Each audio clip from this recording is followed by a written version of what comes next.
Hi friends, welcome to யாஷிகர். கொஞ்ச நாள் முன்னாடி, அதாவது நம்மளோட விஜய் டெலி அவார்ட்ஸ் நடக்கிறதுக்கு கொஞ்ச நாள் முன்னாடி நம்ம விஜய் டெலிவிஷன் அவங்களோட இன்ஸ்டாகிராம் பேஜில் அஃபிஷியலாக ஒரு விஷயம் வந்து ஷேர் பண்ணியிருந்தாங்க. உங்கள் எல்லாருக்குமே தெரியும்னு நினைக்கிறேன். அதை பற்றி கூட ஒரு வீடியோ நான் ஷேர் பண்ணியிருந்தேன். என்ன அப்படின்னா, உங்களோட ஃபேவரட் ஸ்டார் கிட்ட நீங்கள் என்ன கொஸ்டின் கேட்கணும் அப்படின்னு நினைக்கிறீங்க கேளுங்க. அதுக்கு உங்களோட ஃபேவரட்டான ஸ்டார் வந்து விஜய் ஸ்டார் வந்து உங்களுக்கு ரிப்ளை பண்ணுவாங்க அப்படின்னு சொல்லி ஒரு போஸ்ட் ஒன்று ஷேர் பண்ணியிருந்தாங்க. அதில் நிறைய கேள்விகள் வந்துச்சு.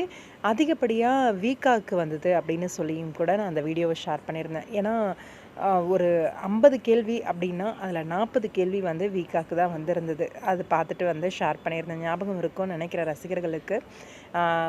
என்ன அப்படின்னா, அதுவுமே இந்த விஜய் டெலி அவார்ட்ஸ்க்காக தான் நடந்திருக்கு.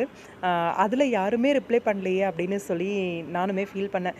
இவ்வளோ கேள்விகள் கேட்டிருக்காங்க, ஆனால் யாருமே ரிப்ளை பண்ணல அப்படின்னு சொல்லிட்டு ஃபைனலாக அந்த கேள்விகள் எல்லாமே வந்து விஜய் டெலி அவார்ட்ஸ் போயிருக்காங்க இல்லையா, அங்கே வந்து அவங்களோட, அதாவது விஜய் ஸ்டார்ஸ் கிட்ட கேட்டிருக்காங்க.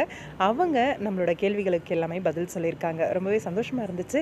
ரீசெண்டாக அந்த மாதிரி வீடியோஸ் வந்து பார்த்தேன். மனோஜ் கேரக்டர் பண்ணுறார் இல்லையா, சிறகடிக்க ஆசை, அவர்கிட்ட வந்து எப்போ அந்த 20 சம்திங் லேக்ஸ் திரும்ப தரப்போகிறீங்க அப்படின்னு சொல்லி கேட்குறாங்க. டேரக்டர் எப்போ சொல்கிறாரோ அப்போ கொடுத்துடலாம் அப்படிங்கிற மாதிரி பதில். அதே மாதிரி நம்மளோட முத்துக்கிட்ட எப்போ மாடியில் வீடு கட்ட போகிறீங்க அப்படின்ட்டு, எப்போ கட்டணும்னு சொல்கிறாங்களோ அவள் கட்டிட வேண்டியதுதான், பணம் தேவைப்படுது இல்லையா அப்படின்ற மாதிரி, எங்கேருந்து வரீங்க அப்படின்ற மாதிரி ஒரு கேள்வியும் கேட்டிருந்தாங்க முத்துக்கிட்ட.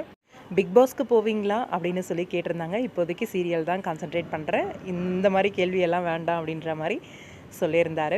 அதே மாதிரி நம்மளோட மகாநதி சீரியலில் தாத்தா கேரக்டர் பண்ணுறார் இல்லையா, அவர்கிட்ட ஒரு கேள்வி கேட்டிருந்தாங்க. உங்களோட ஃபேவரட்டான ஆக்டர் யார் அப்படின்ற மாதிரி. அதுக்கு விஜய் தான் என்னோடய ஃபேவரட் ஆக்டர் அப்படின்னு சொல்லி ரொம்பவே ஃப்ராங்காக பதில் சொல்லியிருந்தார்.